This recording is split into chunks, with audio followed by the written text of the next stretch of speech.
I take the naming of things very seriously. Actually, for a long time, whenever I really wanted to have animals, but we weren't in a place to have them yet, I had lists on my phone of future animal names for whenever I finally got them. And today, we got a new buck, a new Nubian breeding buck, to breed our Nubian girls to for our babies this fall. And I have been percolating all day on the perfect name for him. Look at my tulips opening up. Yeah, come look at this. Y'all, this tree is completely covered in our honeybees. Oh wow, look at all those flowers. That's why. Yeah. Look at them. I came over here because I was putting water on those roses and I could hear the buzz like through my headphones. I took my headphones off because I was like, what is that? Yeah, this one is covered in butterflies too. Isn't that lovely? Come here, guys, I want to show you something. Look, there's strawberry blossoms. What? The strawberries have blossoms on them. That means we're gonna have strawberries. Are you excited? So many bees behind you. Oh, don't worry about those bees. They're busy with those flowers. Yeah, busy. I really need to weed out this bed. I haven't touched it at all since the fall. But my comfrey has come back strong. Of course, the cold weather doesn't really harm comfrey that much, but it did die back some. And as you can see, it's starting to get little buds to flower. And here, my elephant ears, look, they're starting to send up little shoots. And the irises are very near to blooming. Isn't that so exciting? So I want to go get some video of him to introduce him to YouTube. Uh-huh. And I want to introduce him to me first? I'll tell you when we get up there, come on. I had it narrowed down to a few different options, but I needed to see him first to make sure. So one name I liked was Barnaby, but I already put that one out because, you know.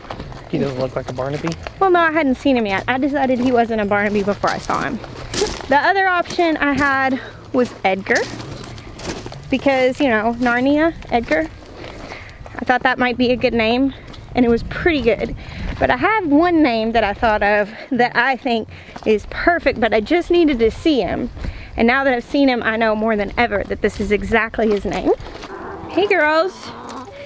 I think our factory girls are looking better than already. I do like this bridge, Maya. There's alpaca fiber all caught on the thorns in this yard. Isn't that funny? So soft.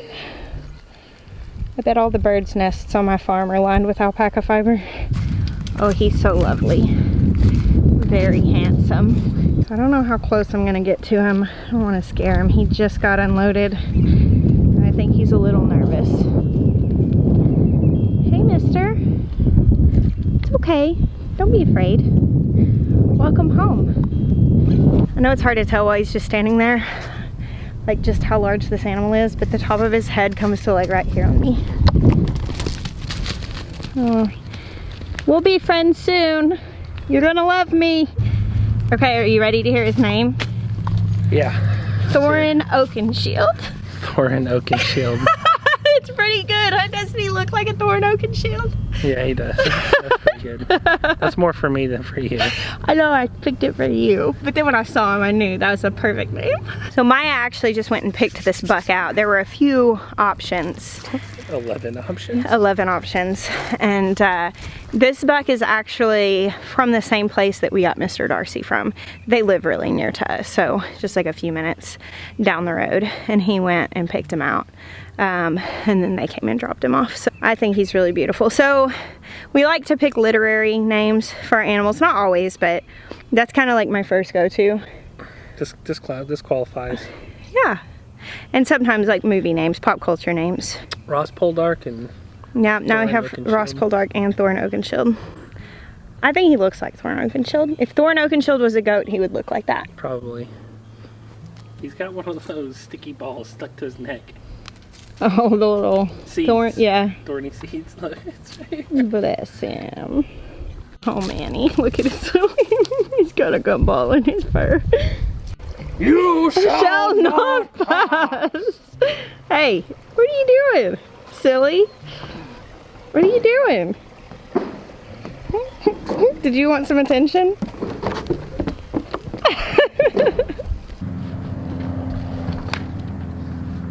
It's evening now, and went in and spent some time with the kids inside during the sunniest part of the day, because you may have noticed that I'm very fair complected and I have to make a mind not to completely destroy my skin being outside in the middle of the day.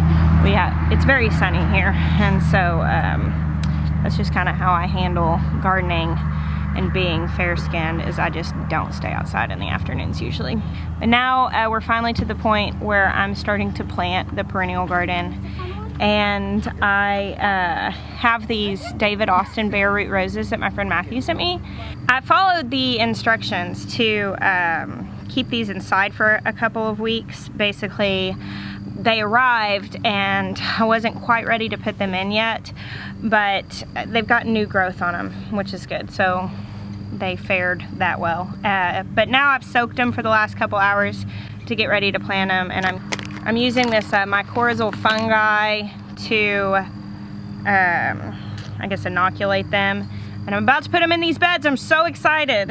I actually had decided to not put the hydrangeas in these round beds, and I found out after the fact that I could, because the varieties that they are, limelight hydrangeas, they actually are okay in full sun, but I'm actually just moving them over now to right here.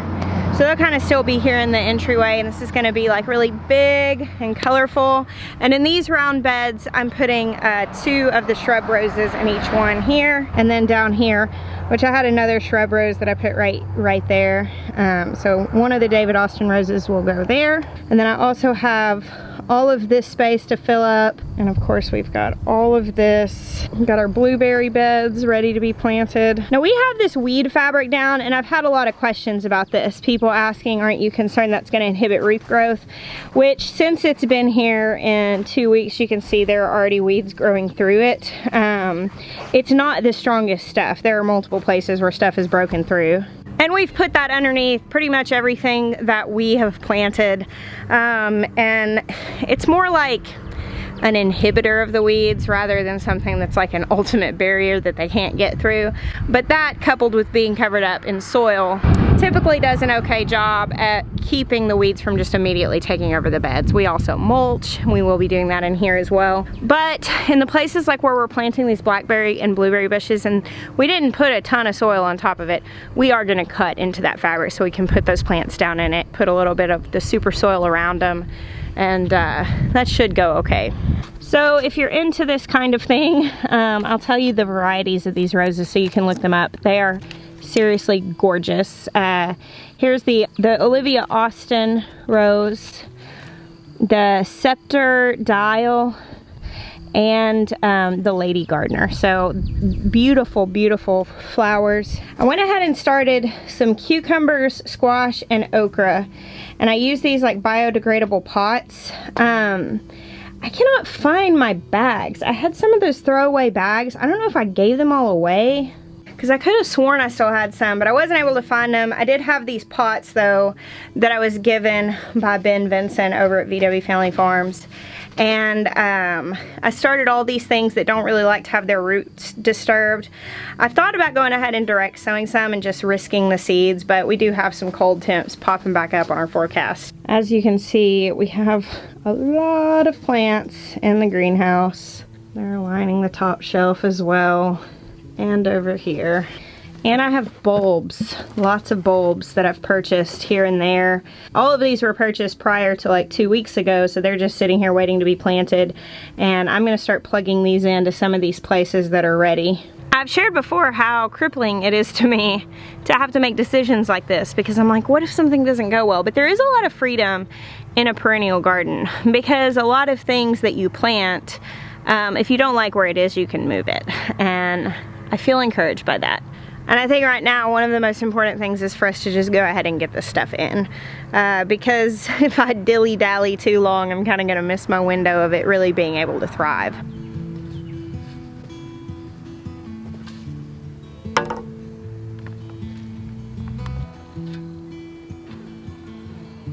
These round beds I'm planting in are about 5 foot across, and the roses, according to David Austin's website, need to be about 24 inches apart. I'm giving them a little bit more space than that, just because I'm not real familiar with growing them. I've had roses before. It's been a long time, and never when I was really super concerned about taking care of them. So I'm putting 2 in each of these beds on opposite ends of the beds, and I'm not putting anything else in them for right now. I'm thinking like on the other sides of that circle, maybe at some point I'll be able to maybe grow like a spiller or something that comes out of the bed. And I feel very proud and very excited, and also a little trepidatious that I might be doing it wrong. And Ben's watering these in. Yo, look at this bubble I made as well. I make one bigger once.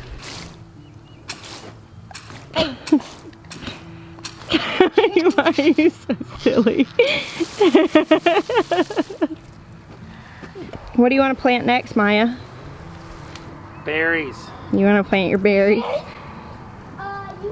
The sooner we plant them, the sooner we're eating them. So we got our blackberries, our Stark Brothers blackberries lined up. And then these 2 are blueberry beds, which we got our blueberries also from Stark Brothers. And I think this is a mix of blackberries and raspberries. Yeah, we need to move the raspberries down to the other side because we're going to separate them. Look how good these plants look though. I was a little worried about them because we hadn't gotten to plant them, but they've just come to life and they look amazing. Maya, I'm so proud of you for gardening. Yeah. You're super cute when you garden. I'm pretty sure I'm super cute all the time. And so humble too. I've just remembered something that I've been wanting to do. Let's take a shovel up to the other greenhouse, and I have a little bit of a story to tell you.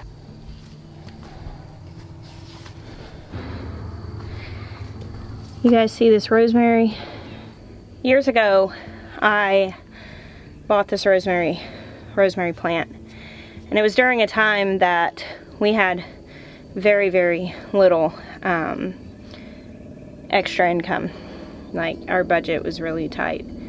And buying this plant was like a huge treat yourself splurge. I bought this plant. And I was so proud of it. Like, I was so proud of this plant.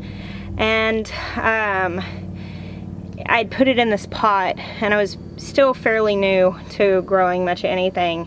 And I didn't realize that the pot didn't have good drainage. And through a series of storms, and I was busy with the big garden whenever it was smaller, but it was still like my first year doing much of a big garden. And anyway, the plant, I thought it was dead because rosemary really doesn't like sitting in water. So I put the pot aside, just didn't deal with it all summer. So it ended up sitting in water pretty much all summer. I thought it was dead anyway, so I didn't think there was any hope for it. And I ended up pulling it out of that pot and just sticking it right here. And over the course of this winter, this rosemary plant started to come back. I was shocked because it has literally looked dead for, I don't know, like a couple of years. The fact that I didn't deal with it was just silly anyway. Like, I kept looking at it and being like, oh, I need to throw that plant out. But it made me sad because I had at one point been so attached to it and proud of it. And now it has so much new growth on it. It needs a good pruning. It needs to be put in some good soil. But when I realized how healthy it was recently, I thought, as soon as I get a place for that rosemary, I'm gonna put it in the new cottage garden. Because a survivor like this deserves a chance. So let's move this old girl to her new home.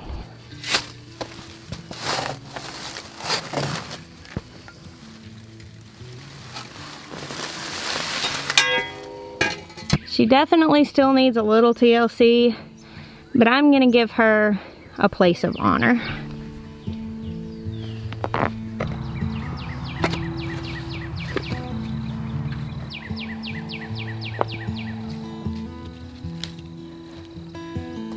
She'll come back around. Rosemary can get really big. So eventually that'll take up the majority of that space. I can always prune it back if it starts to be a little too imposing.